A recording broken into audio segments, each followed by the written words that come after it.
From the PEP Radio Newsroom, this is the news blast for this hour.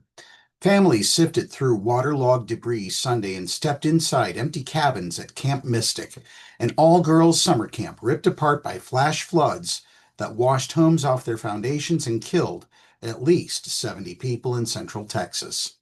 Rescuers maneuvering through the challenging terrain continued their desperate search for the missing, including 11 girls and a camp counselor. How many more remain unaccounted for across the Texas Hill Country and beyond remains unclear, as authorities haven't given an estimate, even though it has been 3 days since the storm began pounding the state.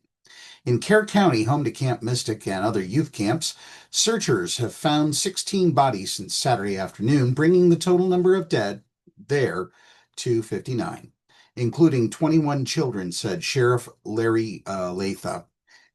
He pledged to keep searching until everybody is found from Friday's flash floods.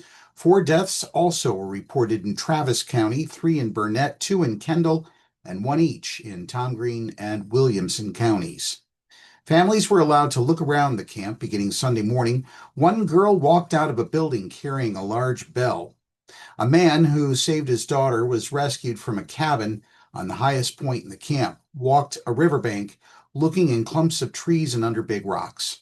A woman and a teenage girl, both wearing rubber waders, briefly went inside one of the cabins, which stood next to a pile of soaked mattresses, a storage trunk, and clothes. At one point, the pair doubled over, sobbing before they embraced. One family left with a blue footlocker. A teenage girl had tears running down her face, looking out the open window, gazing at the wreckage as they slowly drove away. While the families saw the devastation for the first time, nearby crews operating heavy equipment pulled tree trunks and tangled branches from the water as they searched the river. With each passing hour, the outlook of finding more survivors became even more bleak. Volunteers and some families of the missing who drove to the disaster zone searched the riverbanks despite being asked not to do so.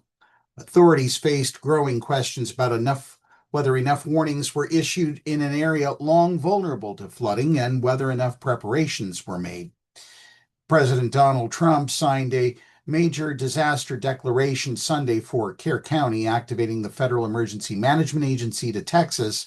These families are enduring an unimaginable tragedy with many lives lost and many still missing, Trump posted on social media.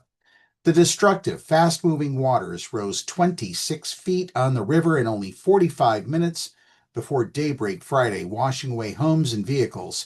The danger was not over as flash flood watches remained in effect and more rain fell in central Texas on Sunday. Searchers used helicopters, boats, and drones to look for victims and to rescue people stranded in trees and from camps isolated by washed-out roads.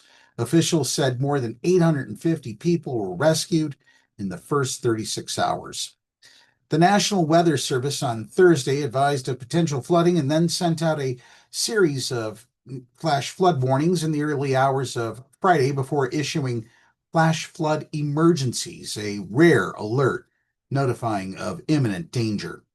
At the Moe Ranch Camp in the community of Hunt, officials had been monitoring the weather and opted to move several hundred campers and attendees at a church youth conference to higher ground.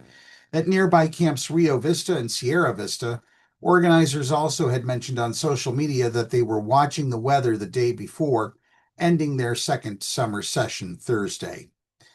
Authorities and elected officials have said that they did not expect such an intense downpour, the equivalent of months' worth of rain, for the area. U.S. Representative Chip Roy, whose district includes the ravaged area, acknowledged that there would be second-guessing and finger-pointing as people look for someone to blame. That's the News Blast for this hour. Download the Live 365 app to take us with you wherever you go. If you are watching our videos on YouTube, be sure to subscribe to our channel. Up next, we have the Meadville area weather forecast here on PEP Radio.